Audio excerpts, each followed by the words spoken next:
Good morning, everybody, and welcome to Wake Up Missoula. I wasn't here last week because I was dealing with a sickness, so there's definitely some kind of sickness going around town, so you guys want to mask up or whatever if you guys are sick, or just stay home, which I did. And so there's a lot of catch up today, so I'm going to be talking about a lot of the old news stories and some of the new stuff that are happening here in Missoula that will affect housing in my city council report as well. Last Friday, I was sick, but the Wagner Group leader, Yevgeny Prigozhin, died in a plane crash in which President Vladimir Putin confirmed with condolences and critiques of his leadership. Of course, 2 months ago to the day of his death, he led forces toward a Russian town that challenged Putin's authority, which lasted about 24 hours with some help from Belarus leader Alexander Lukashenko, basically intervening and talked the general down. And so far, the Putin has ordered the troops of Wagner to sign loyalty to Russian military and their efforts in continuing with the war in Ukraine. Maui fire has become a deadly natural disaster is basically now the deadliest disaster in over 100 years, and before the blaze from many efforts were in vain to protect the many homes and lives destroyed by the blaze. There was a power outage 2 hours before the blaze took hold, this historic neighborhood, and many efforts to contact folks never came through, and many complaints from the survivors were that no one came when they needed them, and after they came, there was little to be done, and it was already too late to salvage much of the destroyed town. ABC 7 reported Maui County sued Hawaiian Electric Co-op electric company on Thursday, saying the utility negligently failed to shut off power despite exponentially high winds and dry conditions. Witness accounts and video indicated the sparks from the power lines ignited the fire as the utility poles snapped in the wind, which were driven by passing hurricane. There was an updated list with over 388 people were confirmed missing over 2 weeks ago, and the official confirmed death toll is 115 as of yesterday. Hurricane Idalia swept through the greater part of Florida this week, eclipsing many stories. The Category 4 storm decided to turn just as it reached the capital of Tallahassee, as the eye-wall, weather experts said, altered.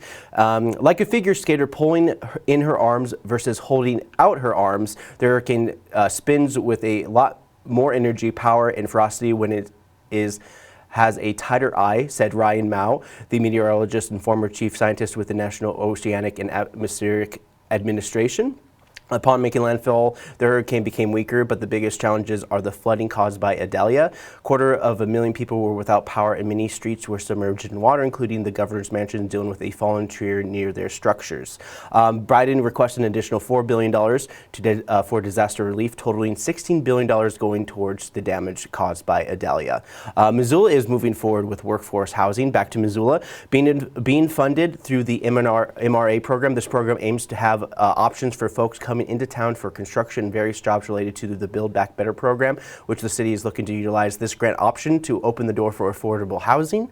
Think about it in terms of homes by the railroads. They once had homes made for workers close to the road company in the past and became residential later in its life. So there is a potential for the future of these workforce houses to grants to have certain sunsets in terms of requirements to be workforce housing. Simply put, housing created by MRA, which spends $10 million to create the 2,000 units of housing, and imagine if there was an equivalent cost of, let's say, $100,000 for each unit in terms of condo pricing. That would translate to $200 million worth of housing option for the $10 million matched by the MRA on just to match the grant funding. For my math is basically based on pursuing these 2,000 units for the $100,000, which isn't realistic to the average cost of condos, which can easily range from $440,000 to $370,000, according to Rocket Homes based in Montana.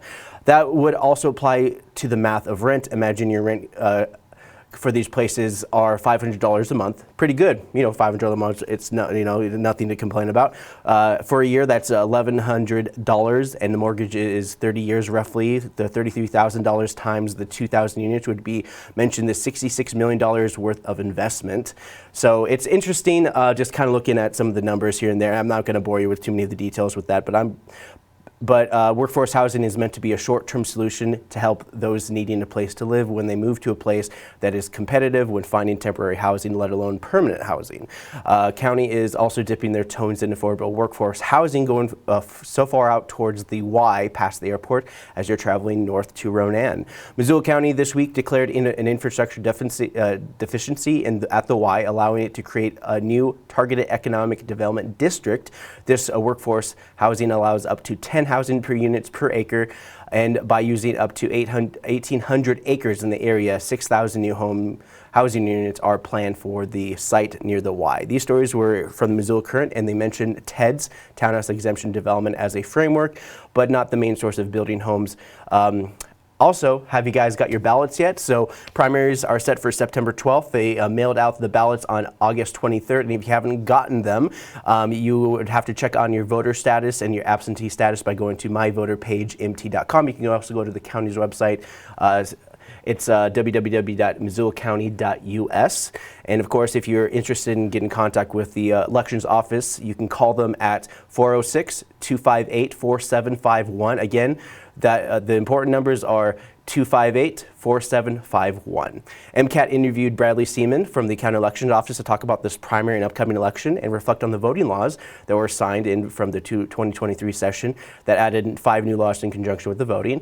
And one of the new things that Bradley Seaman is talking about is in terms of checking if your vote counted. So this is one of the questions that Joel Baird, our general manager here, sat down with Bradley Seaman to talk a little bit more about this.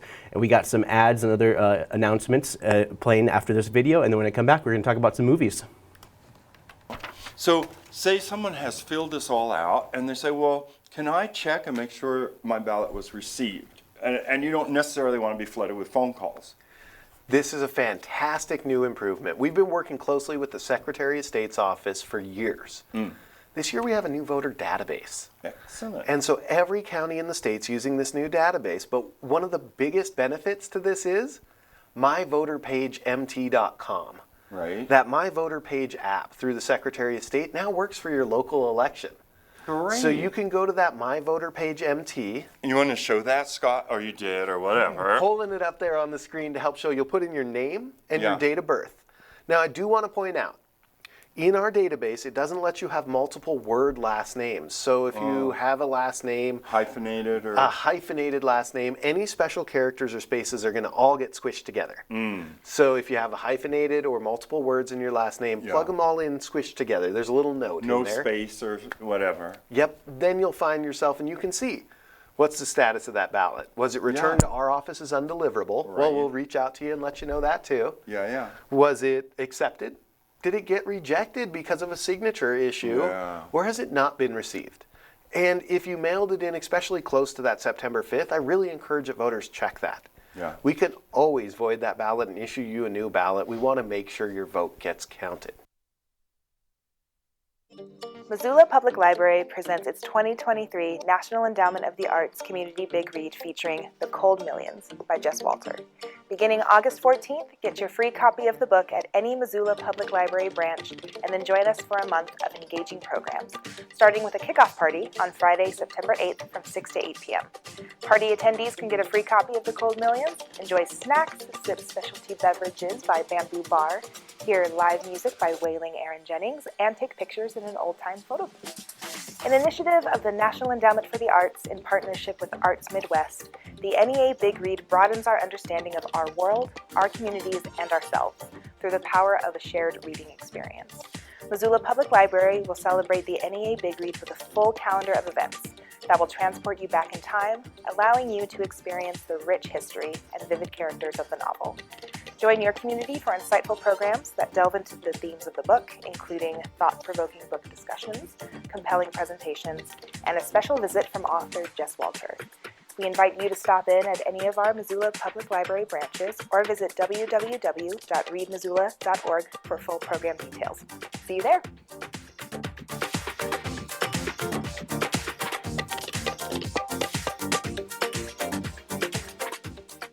You have to wake up! Listen to me! MCAT's kid-centric activity is back with Saturday Drop-In starting September 2nd.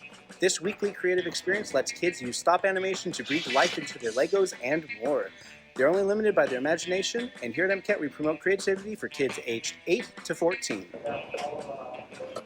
Join us inside Missoula Public Library every Saturday from 1 to 3 p.m.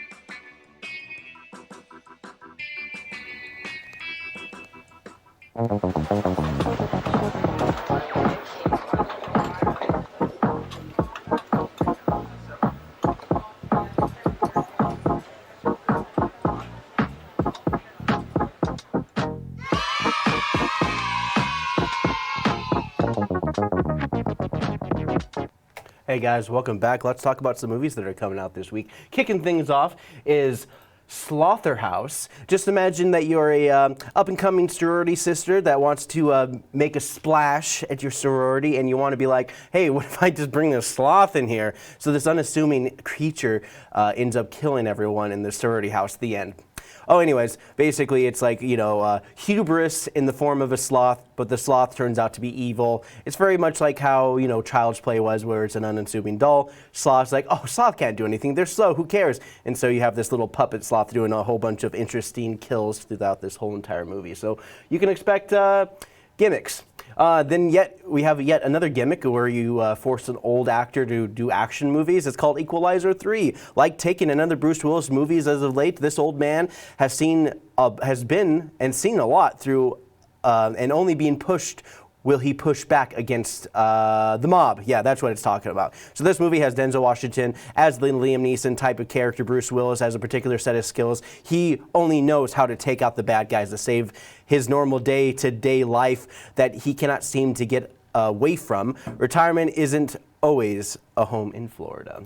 Then we got The Good Mother. This one is about a woman in over her head as she tries to find her son's killer with the help of his pregnant girlfriend. What is this, a Lifetime original movie? That's a lot to unpack, but this thriller will have these two women go on a journey to expose the drug crime mob people from their involvement in his death and more. I assume they'll get the bad guy only to find that the person helping them along the way was the worst guy the whole time. Or maybe he's the enforcer that killed him, but then he felt guilty about it and then all sorts of things. Anyways, here's a bunch of other movies that are coming out that I'm just going to gloss through. All fun and games. Horror movie with a Stranger Things kind of person and skinny weirdo from the Mars romance in this film about a group of teens inside a Salem witch house. It is more haunting, but it's also an escape room. Don't Look Away. This horror film is about a demon that follows you. The catch is that you're not supposed to look away or the thing will kill you, kind of like a messed up staring contest. Then we got Marisol. A college student has everything going for her until she runs into the law and turns out she's an undocumented immigrant, and now she has to deal with trying to stay in the country she was born into. Then we got, not this one. This is a little tease of my next segment, First Friday, because it is the 1st of September. And I do have some videos for you guys. This isn't dubbing stuff. I have a series of highlights from our summer camp from this over the summer. So if you haven't seen it on the YouTube and Facebook page, I'm going to show you for the first time on my morning show.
and I would have gotten away with it too if it wasn't for you meddling filmmakers.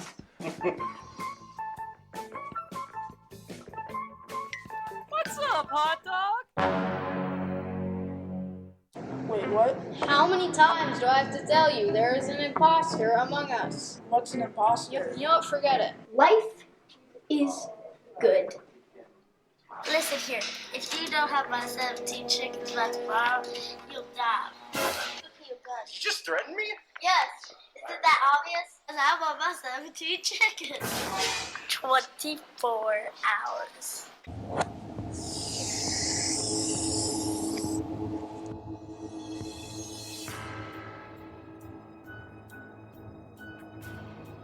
Stop, you fiend! Grandpa? What? How? Huh? So what are you two doing here today? Well, my husband's anger issues have been interfering with his acting career. My emotions have nothing to do with my acting career. How dare they? Running late for class. Where's Potter? Harry's in the tree. Hello, mate. I'm up on the tree and I'm dancing. This is the best day of my life. Get down here before you get hurt. Harry, get down from there. I'm Harry Potter. I'm invincible. I'm the boy who lived. I studied magic. Maybe I should have studied physics. Look away from Hermione. Hey guys, welcome back to Bank Vlogs. Subscribe, yo. Anyway, here's... Oh, no! Whoa!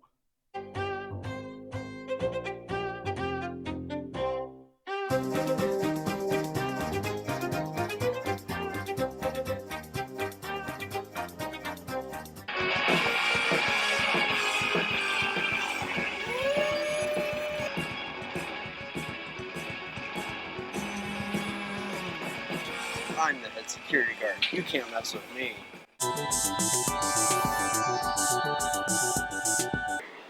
Get out of here.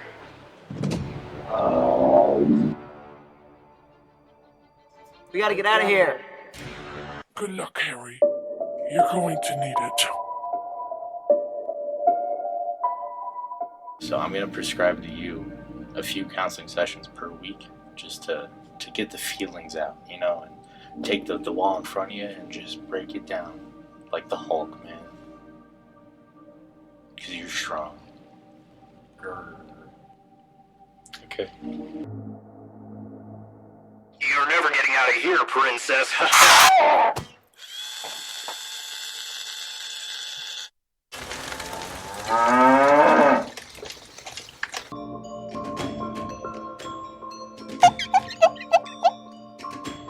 You're alive. Eat drip, loser.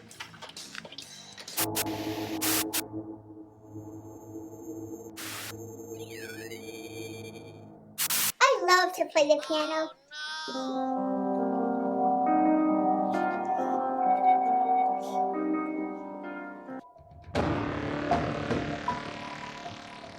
Reading is fun, or is it? No, not again!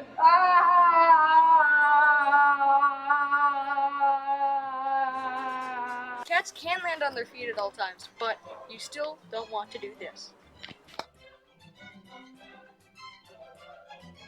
Joke's on you. Cats have 9 lives. Nyah, nyah, nyah, nyah, nyah.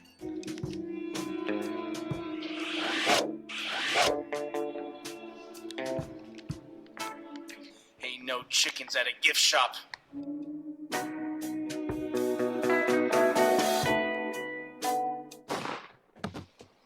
Should've got me damn chicken. Did he just kick us out? I think so, Harry. What took you so long? Oh! What is that? I'm lactose intolerant. Bye-bye, little fly.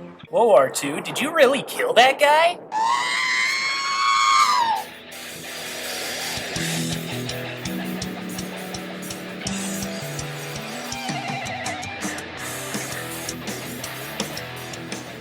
Tiny dog with big feet broadcast station.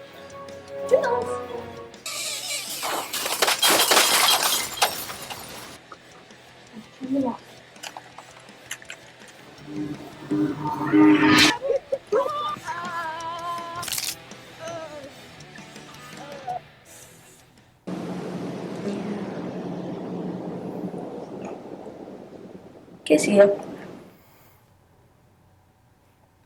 Hey guys, we are back and we're going to talk about some city council stuff. We're kicking things into gear. One of the major things that are happening here in this the public reaction to the Johnson Street Shelter being reopened sometime in September.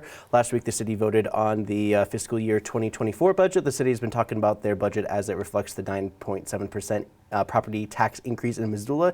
Dale Bickle, Chief Administrator, said taxes related to 377 so it's basically you're going to be paying $377.10 per $100,000 on your home. So this is just for folks living in the city limits of Missoula.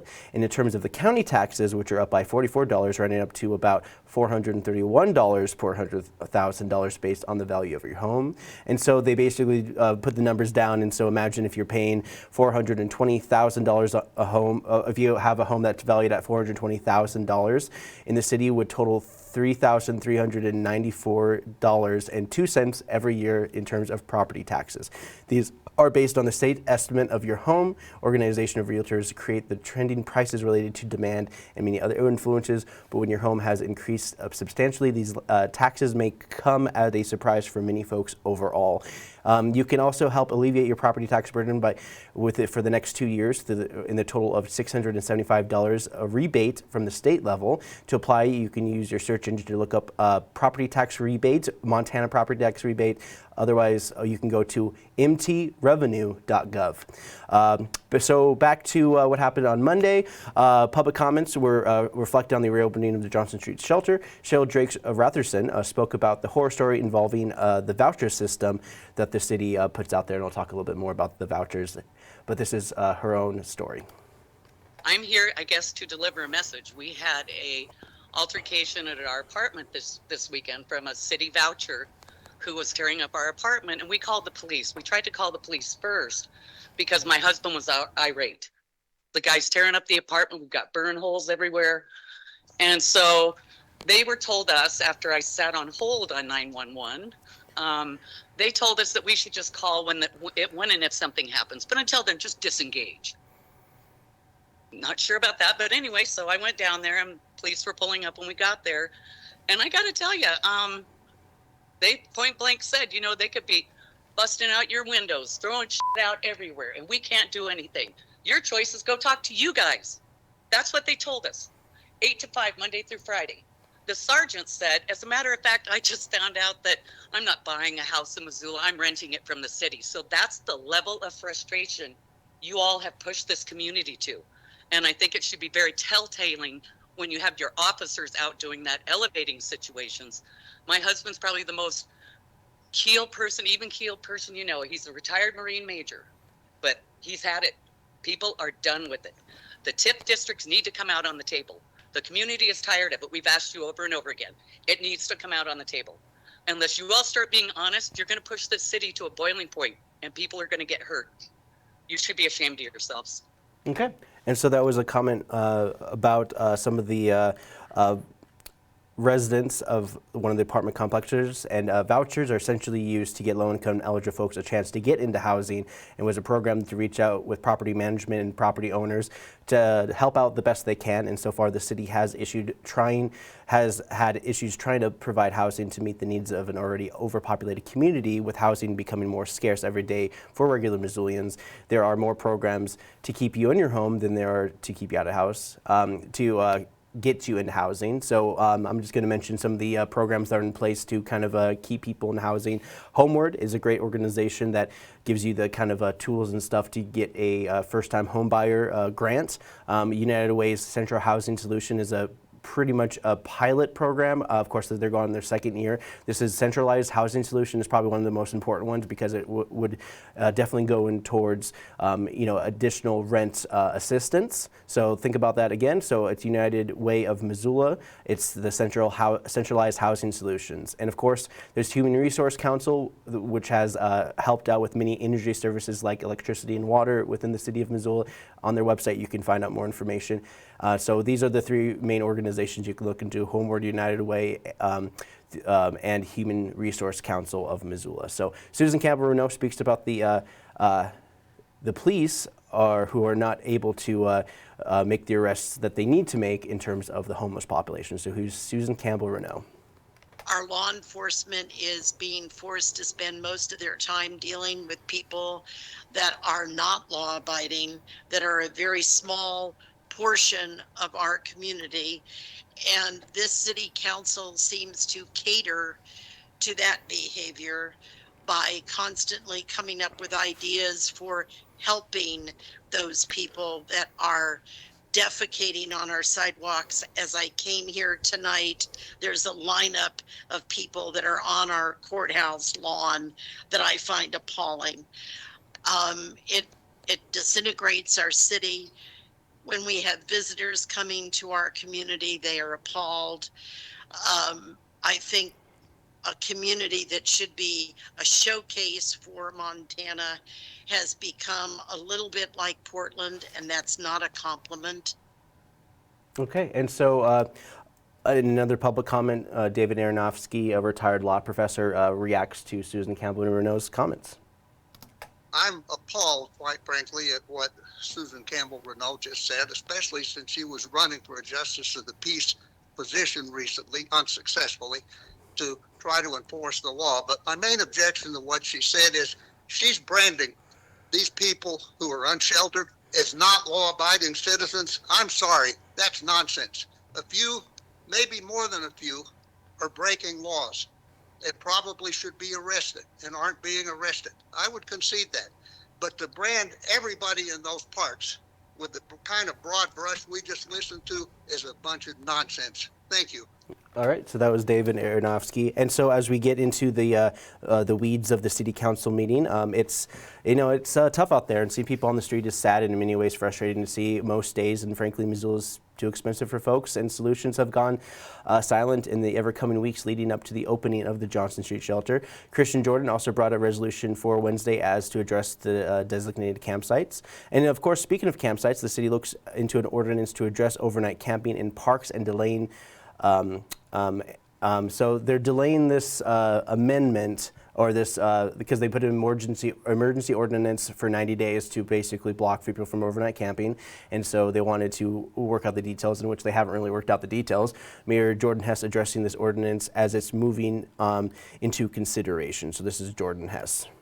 The ordinance that we brought forward as an emergency ordinance and as a permanent ordinance was a relatively broad brush, I guess, and our intent is to have a more nuanced approach that gives a little more clarity. We do need to have areas where camping is not permitted, and that continues to be the intent. But we intend to be more clear about where those restrictions apply, and so I guess hopefully it's just much more clear. Okay. All right, so as we move forward through the meeting, the ordinance goal was to address the public property camping in Missoula as essentially using the city-owned property to ban overnight use. But because this was an emergency to get folks out of parks, there was a clerical error on that are being addressed. Effective dates for this is November. Many comments during this meeting said that the ordinance and even the emergency ordinance, this was weak and could not hold up if challenged in courts and potentially being a black eye in Missoula City government policy. November 13th is the latest date to vote on this overnight camping ordinance, which will give the staff time to address all the sides of the discussion. Daniel Carlino addresses pretty much the largest issue that the city hasn't really even talked about, and it has to do with you're telling people to go, but you're not telling the people where to go. The ordinance, the way it's written before, or with the emergency, doesn't get to the core of the issue, and we need to look at our ordinances as a net, as a whole, and make it to where we're no longer sweeping people from place to place that have nowhere to go. Currently, the city is throwing people's property away. At the Lions Park encampment, I saw over 20 city employees there, not to help everybody move their things and provide them somewhere to go, but to throw away their belongings, to tell them that they have to leave, didn't tell them where they could go. Why are we using 20 city employees to do this? And not only are we stripping people of not telling where to go, throwing away their property, and people are being ticketed currently, before this emergency ordinance, during the emergency ordinance, tomorrow, people are getting ticketed, whether it not be for camping, maybe it's for public nuisance or trespassing or etc. The police are finding some way to criminalize homelessness, and that is not okay. We need to step up as a local government and change that. Like I said earlier in the my presentation, is that one of the things that Christian Jordan out of Ward 6, council member, is talking about is the inclusion of the of authorized campsites throughout the city of Missoula in community meetings during housing redevelopment and community programs. The workforce housing, darn, I do want to talk a little bit more about this as well. But I don't know if I have enough time.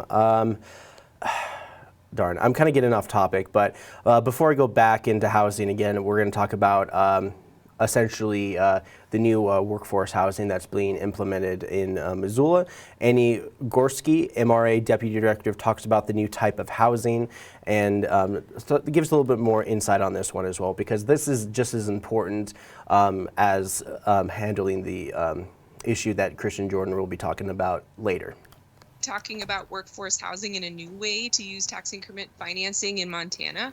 TIF investments to support housing in our community are not new. Since the MRA was created in 1978, we've been investing TIF to support housing in a couple of ways consistent with state law. The first being investment in publicly owned housing, including the projects that the Missoula Housing Authority has led, including the Villaggio apartments, public infrastructure and deconstruction to support new privately owned housing in our community, sidewalks, streets, utilities, deconstruction to divert building waste from the landfill, as well as acquisition and assembly of land to support new housing in our community. And so essentially it is the key word is workforce housing, but essentially they're using that as a blanket term for additional grants and funding to move forward. This affordable housing would include the average median income, which they say states of roughly about $80,000 a year for a four-person family. House Bill 819 signed last session for workforce housing for folks earning to 80 to 140% of that $80,000 a year income, roughly. Annie Gorski continues with the reality of some of the struggles that, workforce housing and housing in general. We all know that we have a housing crisis in our community and need more variety in terms of the price point available for working families, middle income families in our community, as well as those at the lower end of the spectrum. We hear from employers often, as does Missoula Economic Partnership, about the challenges of hiring and retaining employees in our community, in large part because of the cost of housing. We know this is a challenge for construction firms building housing as well. Last week, the International Rescue Committee announced it would pause refugee resettlement in Missoula because of the challenge of finding housing for refugee families. And as you can see from the list right here, you have all these earnings, and living in Missoula, you have to earn 200 to 240% of the average of income just to be able to afford the median price house in Missoula. So essentially, you'd have to be making at least $172,800 to match in terms of how much you spend on your housing versus how much the cost of living and everything like that, in terms of the math. So do you know anyone who's earning $172,000 a year? And they'd have to earn that much just to live in Missoula. It's kind of ridiculous if you really think about it in terms of just the numbers. Let's say, but then again, when we go back to it, buying a decent-sized home for $300,000 and $450,000 are rare in Missoula, according to the presentation. The average cost of a house in Missoula is $529,000 is the home's going rate. And so far, the presentation was to bridge a gap by specializing in the workforce housing to help the middle American dream, essentially. However, these would be guidelines used for the purpose of improving affordable housing options, and it will be used in new projects to gather information for future project years towards workforce affordability. So now we're going back to Christian Jordan's authorized campsite. Christian Jordan is on City Council, Ward 6, and she talks about the city limits to address the where to go question, and yet has not yet to be answered besides pack up and go or even throw away folks' personal items. Christian Jordan, City Council, talks about the cost to clean sweep the city. To clean sweep these campsites in terms of like how much it's costing the city just to clean up these campsites every week? So what are the costs of this project? There are some kind of unknown costs at the moment, but generally this is our cost to date of our sweeps. We've been doing them every week, and I thank the city for doing a weekly update. On average, we're spending about $4,000 a week to move people around and not tell them where they can go until we come and sweep them out the next time. So you can see some weeks are bigger than others. I did try to remove the cost of towing vehicles out of these sweeps where I could, because I wanted these numbers to just reflect actual cleanup costs that the city is spending currently. Yeah, so if you saw the total down there, so far the city has spent upwards of $51,000 just cleaning out parks. And so, yeah, that just kind of shows just how much people are just trying to find a place so they can squat and sleep for the night and then just get moved and all that kind of stuff. So after a series of moves, the citizens and city came to the conclusion that this model is unfeasible without having a place to go. The presentation opted to have 12 designated places to go, and they would essentially have 2 designated campsites for each of the 6 wards. It's a high ask from Christian Jordan's presentation, but the cap would be 35 individuals on each of the places with very little oversight, but will be rotated every 2 months, thus to help avoid congestion or something. But privacy plus resource wayfinding for staff to contact individuals waiting to get into housing. Of course, they spend a majority of the meeting on this particular topic. I mean, this was like a 4.5-hour meeting, and so this is what they're talking about. I'm just giving you the cliff notes. So one of the biggest hurdles is liability. And so Ryan Sudbury, a city attorney, talks about the legal challenges in opening an authorized campsite, and this is what he had to say about that. Hold on a second. All right, here's Ryan. And there's no case law on this, so we're trying to synthesize how a court may approach a situation where you have something like an authorized campsite, where you're saying we're inviting you to be here. The city's providing this as shelter space for you to utilize, and you're entering it recognizing that the city's provided this for you as an individual. That could very easily, and MMI has weighed in on this point for the city to say, in that situation, it's quite possible that somebody that was injured in one of those authorized camp facilities could sue the city and may recover from the city under that exception to the public duty doctrine, because the city was not a safe play, if it wasn't safe. So you'd have to think of a scenario where, if there had been more security, the person may not have been injured, or if there was an issue between somebody in the camp and a member of the public, in any way that came up, if the member of the public was confronting the people and was attacked, or a member of the public attacked somebody in the camp, you could conceivably come up with a scenario where a court would find that the city had a special relationship with the individuals staying at the authorized campsite, and saying that if we were found negligent, or if we had a duty to that person and we breached that duty by not providing enough security or not providing whatever it was that led to the injury or damage, that we could have liability to those. All right, so yeah, there it is, just right then and there. And even in the past, operating one of these sites and just having security in general for a couple of the areas in Missoula was around, I'm just kind of off the top of my head, $360,000 a year just to hire the private security at various locations from the POB authorized campsite and the Johnson Street shelter. This is basically, I'm kind of basing those numbers off my memory, but it's roughly that high to pay a lot of those folks to do 24/7 surveillance. So Dale Bickle chimed in this, that the city would have to provide some form of service provider to mitigate liability and doing, let's see, hold on a second. Oh yeah, and doing and basically provided mitigate liability and essentially doing the right thing is expensive for the city. So Jill Bonney, Poverello Center Executive Director, talks about the service providers because they're usually the ones that provide a lot of the services for a lot of homeless individuals. And so here's Jill Bonney, the Executive Director of the Poverello Homeless Shelter. I think right now, we don't know what's being asked of us. That's a really hard, I think the sentiment of all of us when we look at this proposal is, like many of you, we are concerned about there not being any oversight. And so all of us have agreed that there needs to be some sort of oversight and also understand that that takes capacity and funds.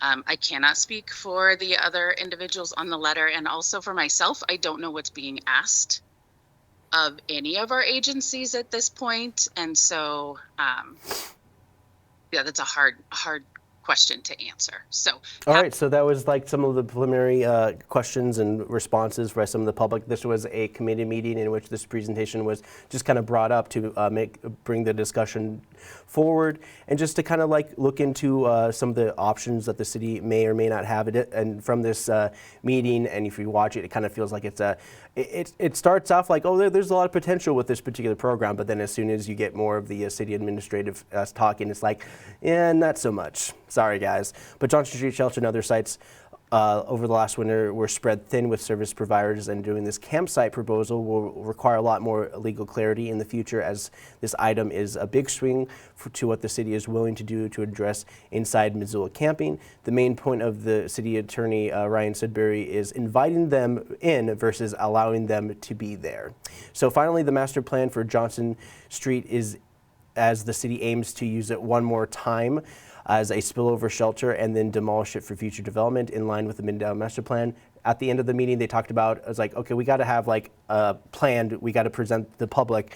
They said roughly 3 years, but they didn't really solidify a date in which they wanted to develop this site, sell the property.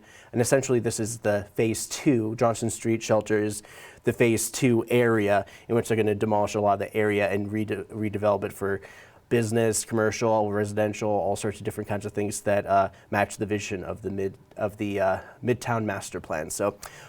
So all other things that are happening as well, you know, in terms of city council, I'm going to dip into a little bit of public works. There's no clips for you guys. I'm just going to go over a little bit of it and talk about Lower Miller Creek's infrastructure improvements in the area by setting up a community investment program. I didn't really want to watch this meeting, but if you're interested, you can find out more by going on to ci.missoula.mt.us. Lastly, the city does have planned to have a joint meeting with county commissioners to talk about the Marshall Mountain acquisition using $1 million that were set aside through the open space bonds. They'll be hosting this meeting at the Missoula Public Library October 4th from 3 to 5 p.m. in the big rooms on the 4th floor. And so this is like kind of like their big final move towards the acquisition of Marshall Mountain, which was a former ski resort, and now it's basically was rented through the city for the last couple of years, and now they want to lock it down and put some money towards this for future recreation in Missoula / city and county acquisition. So up next, we have another Last Best Constitution, and this actually has a little bit more about some of the voting when we're kind of talking about voting, because we're having an upcoming primary kind of a election for our mayor.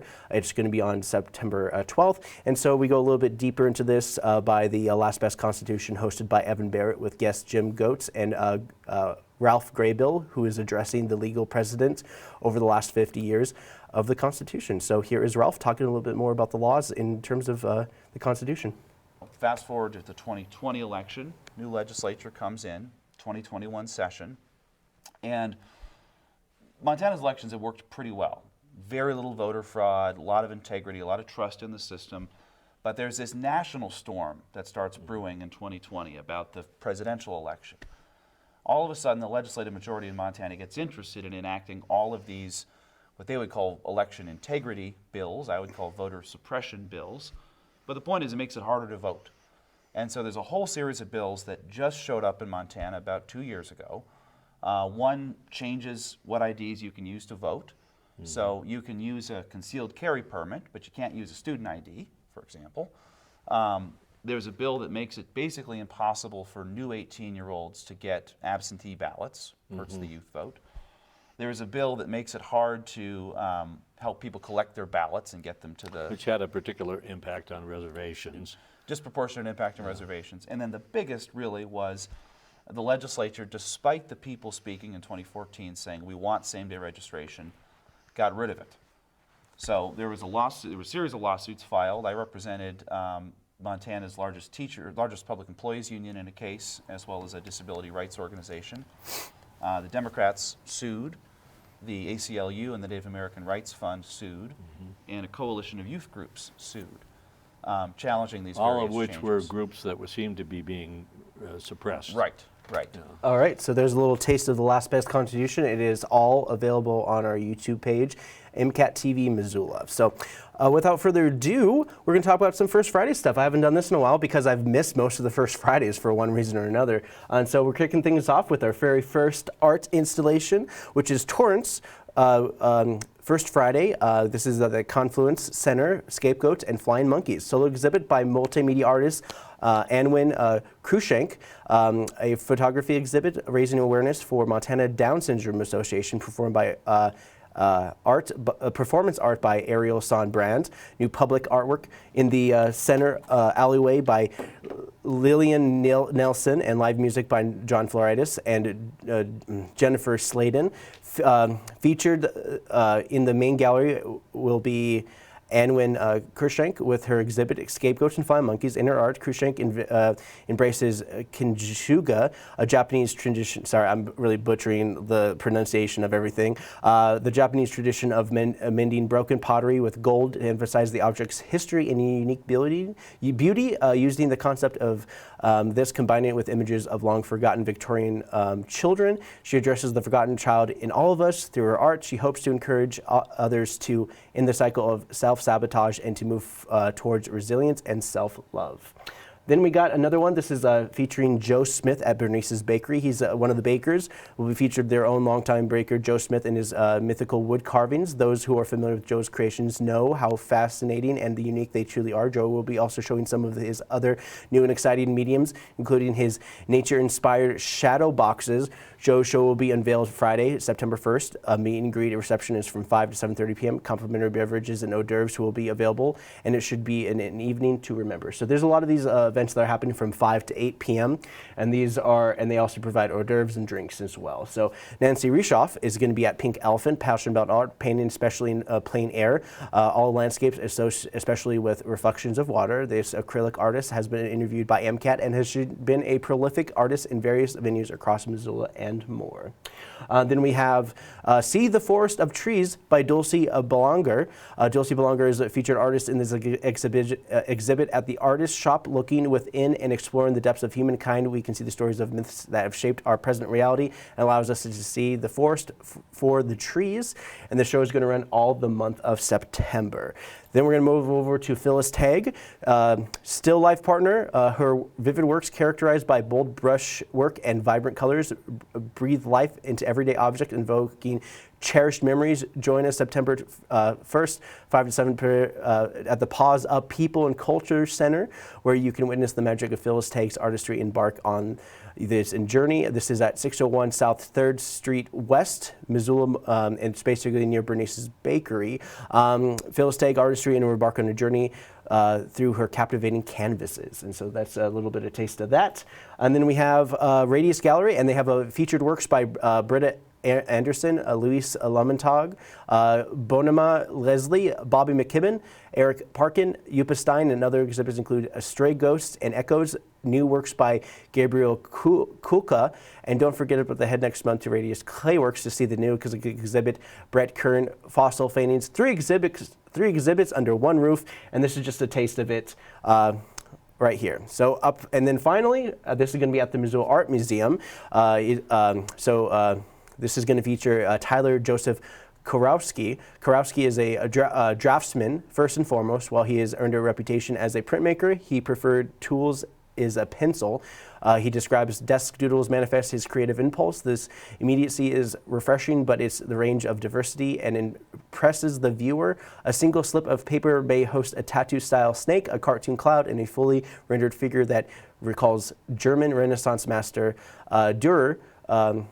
To Kurowski, the sketches are artworks unto themselves because they are unfiltered, some becoming refined drawings, others large wood prints, and many others go no further, remain as the foundation of all his creative expressions. The energy of the original cannot be replicated, he says. I believe these to be the most honest ways of my expression. Everything becomes something. This exhibit demonstrates Kurowski's full range from the installation of desk doodles to sublime woodcut prints of waves on open water. And one last time, I apologize for butchering all those names if I haven't heard them, and it's better said than read, honestly. So, all right, so those are your First Friday events going on forward. I do have a lot more time than I thought I would, so we're going to talk about the 5th annual Bike to Barns tour. So if you're interested, this is going to go on all month long. Explore the local farms and flavors of self-guided bike tour through Missoula's Orchard Homes, Target Range, and Big Flat neighborhoods between August 26th through September 24th.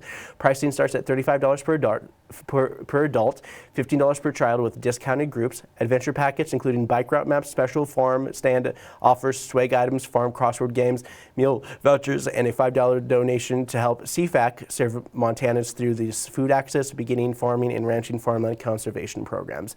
All Under One Roof Passport program. Take a trip downtown to get to know all the 5 Under One Roof partners at the Missoula Public Library. Explore the wonderful programs Families First, Learning Lab, Spectrum, Discovery Center, Missoula's Community Media Resource, MCAT, and UM Living Lab and your Missoula Public Library have to offer in this special stamp in your passport. Take home a prize when you get all 5 unique stamps.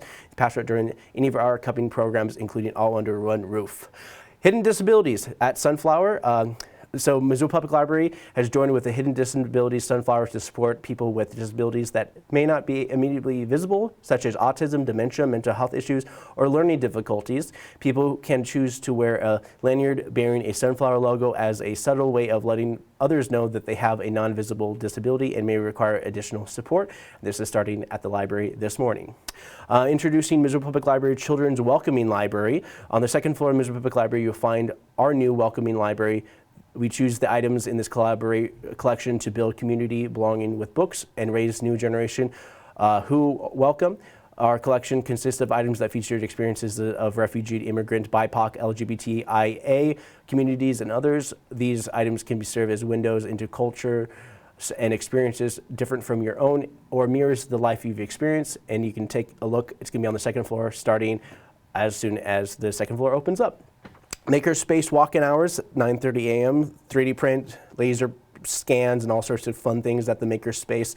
Wish we had that. Empower Place, starting at 10 a.m. This is going to be, they are hands-on learning center located at the Missoula Food Bank and Community Center, dedicated to nourishing the bodies and minds of local children and families. 1 part community center and 1 part science museum and 1 part food hub. This is at the Missoula Food Bank at their Empower Place open area. This is an area, and they're also open at 10 a.m. for you to get some food and other nutritious meals through the SNAP programs and more. And they don't discriminate based on economic income. You can get food even if you're fairly well off. Family fun times. If you're interested in doing some indoor fun times with your family, YMCA, Mismo, and Acro Sports Center are great examples of staying active while also being indoors. You got Tiny Tales and Story Time starting at 10:30 at the Missoula Public Library on the 2nd floor. This is an ongoing event that happens every Friday for kids learning to read. Young Adults Writing Group, if you're a teenager and you want to become a writer, the Missoula Public Library hosts a Young Writers Group every Friday at 3:30 p.m. And of course, you already heard all about those art guides from 5 to 8 p.m. earlier in my presentation. Public ice skating at Glacier Ice Rink. If you're interested in going to the Glacier Ice Rink, they reopened for the season because during the fair they tear it all down. They have a bunch of cows and cattles. They got to leave the doors open overnight to let let it fumigate a little bit more. This is a 1-hour skate, is limited to 60 skaters, so advanced online registration is encouraged. Starting at 6 p.m.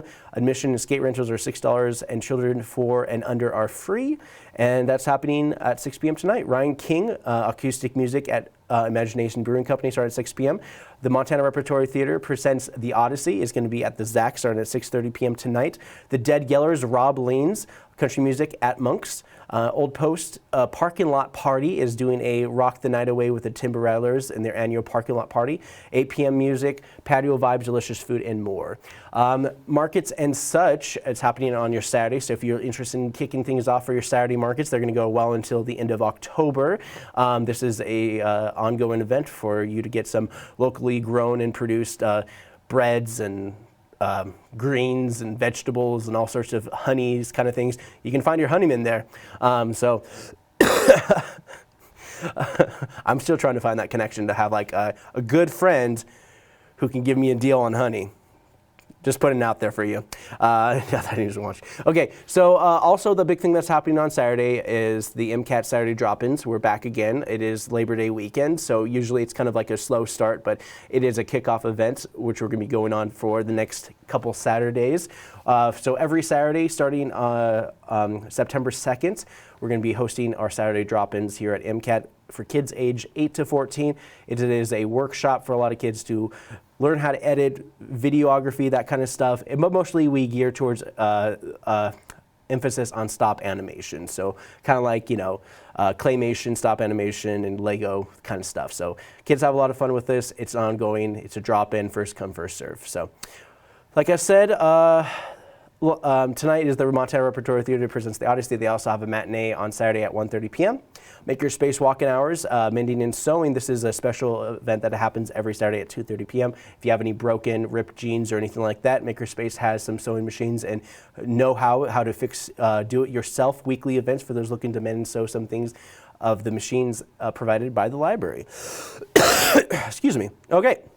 And so to kind of wrap up the outdoor cinema, they're doing a indigenous made Missoula market and film, not just an outdoor movie night, but to celebrate the ending of the summer season. They are excited to do a bonus screening of the award-winning film Beans, a powerful coming-of-age drama directed by indigenous filmmaker Tracy Deer, chronicling the life of a young Mohawk girl during the 1990s Oka crisis. This film addresses themes of identity, resilience, and family bonds, making it perfect to complete the year's film series. At 6 p.m. with a vibrant market showcase indigenous-made Missoula talented artisans, Beans will be then be played at the screen around dusk around 8 p.m. So if you're interested in going to some other concerts, Love is a Dog Band is going to be some rock music at Imagination Brewing Company. Larry Hirschberg is going to be at the Old Post playing some acoustic music at 8 p.m. Karaoke at 9 p.m. at Westside Lanes. And then finally, Chris Moon, as always, does his stuff at Bradlander, some DJ club music. And that's going to be pretty much wrap out your whole entire weekend. I think I pretty much had a tight show. I'm going to end it. And so for Wake Up Missoula, I'm Scott Ramp. I hope you guys have a wonderful weekend.